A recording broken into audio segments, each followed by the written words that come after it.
Hi guys, my name is Maria Park, and this is Approach the Nerd. And in this episode, we are reviewing the Princess Principal movie called Crown Handler, which is the first one in the series. I think there's going to be two movies. Don't quote me on that, but I'm pretty sure there are. I love Princess Principal. I love the steampunk genre. I love anything that's kind of Yuri-esque. And honestly, the relationship between Aang and Charlotte actually, to me, is kind of Yuri-ish, which is also very strange because these are two characters that look similarly alike. They look very alike to the point where they can imitate each other. So it's a little creepy, but at the same time, they have a very cute relationship. I'm a big fan of the anime series. If you have not seen the anime, I will be saying a few things, but not too much. But I definitely am going to make this movie a non-spoiler review. Now, the premise behind The Crown Handler is the film is set in London at the end of the 19th century during the attempted assassination of the imperial princess that happened in the anime. The empire, because of this, has increased their counter spy actions in the wake of these incidents and finds control, which is the Commonwealth group that's in charge of all the covert operations against the empire, at unease, suspecting that inside of the royal family, there is a double agent. So, of course, Control assigns Aang and her fellow spy group to go and infiltrate and pretty much figure out who the spy is within the royal family. And at the same time, they also save this secondhand bookstore owner who's been imprisoned. He's put in an imperial prison and deliver him to the Commonwealth. So a lot's going on in this movie. And I really, for the most part, I really love this movie. Again, I'm a big fan of Princess Principal. I own the entire series on Blu-ray. Love it. I think that the opening song for the anime was probably one of the best anime themes I have ever heard. The series itself. Now, the music here is not bad in the movie. It's just the opening and closing song don't have that same punch that, the opening theme for Princess Principal has, because that song was stuck in my head forever. But the music is still very pretty, and I don't hate it. So I'm not doubting it, but I really wish we could recycle the theme from the original one, but that's just me. The animation is still extremely beautiful. I love their school, Queen's Mayfair School. I love how detailed it looks. So no problems with the animation, no problems with the music. I don't necessarily have a problem with the plot or the acting of this movie. The only gripe that I have, and it's a very small gripe, is I realize that Aang is a main character, and since Aang is actually the true Princess Charlotte, and some of that is tied into this movie, and Princess Charlotte is actually Aang, who was basically the lookalike friend of Princess Charlotte, who was homeless and from the street on the other side of the wall.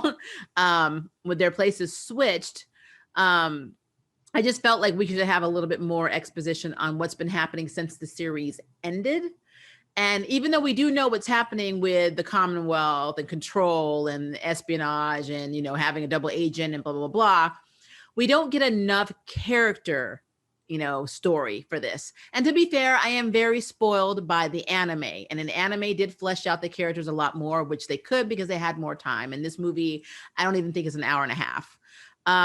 But I just wish we had a little bit more. Like, we did have a very cool scene, an action scene with Aang, Dorothy, and Chise at the beginning of the movie. We do see them work together as a team a little bit throughout the movie, but because the rest of Aang's team is not privy to the information that she's actually the real Princess Charlotte, a lot of this is basically Aang's story. Even her interactions with Charlotte are pretty slim in this movie. They have a one scene where they talk to each other one-on-one, and then the rest is kind of with the team. But it's just, I wish we had more of that, bonding and that relationship shown more in this movie. And again, this is just the first movie. Who knows what's going to happen in the next one? But for this, Crown Handler is definitely an Aang-centric story. So she is the star of this. Another thing that I just wanted to touch upon is, because of this, it did kind of make it feel like an extended episode instead of an actual movie. Like, I literally could see this broken into 2 episodes in the anime. So instead of that whole cinema feel, I got an anime episode streaming of the week kind of feel when I watched it. But besides that, the plot itself is very, very good.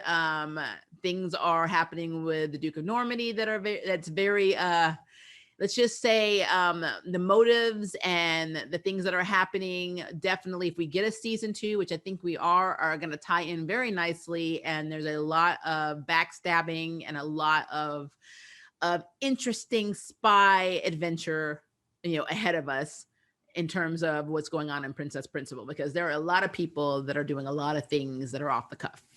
And I love it. So I'm down for the mystery. I'm down for the, the backhanded, the messages that are in the movie themselves about, being a spy and, what happens when you're a spy? What's the outcome of being a spy? I mean, do you realize that being a spy has an expiration date? Like things like that are going to be very prevalent, not only in this movie, but in the future movie and potentially series as well. So I do love that. But yeah, I think the only problem that I have is we did not have enough of the girls bonding and the girls being together as a team, because it was more of an Aang-centric movie. And it definitely reminded me more of an anime episode than a full movie. So that is my non-spoiler take on this movie. I would love to know what you think. If you had a chance to watch it, please leave me a comment below and let me know. And if you would like to sign up for Jury Duty, hit the subscribe button. If you'd like to know who's next on Nerd Ballot, hit the notification bell. Until next time, I can't wait for you to approach the nerd. Bye, guys. Thank you for watching my video. I really appreciate it, but hey, the party doesn't have to stop now. Click on one of these videos and keep it going.